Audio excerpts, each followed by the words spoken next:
Tadi di kampung Bagan Ikan terdapat gotong royong masyarakat untuk memerangi denggi. Saya ucapkan terima kasih kepada penduduk-penduduk di Bagan Ikan dan kepada sukarelawan kerana kita dapati bahawa demam denggi dan juga penyakit endemik yang tidak pernah surut di negara kita.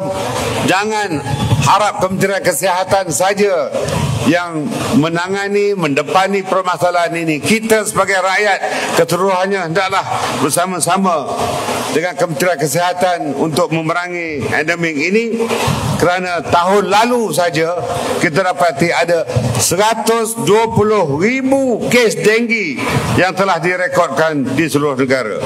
Dan ini merupakan peningkatan sebanyak 40% berbanding dengan tahun sebelumnya.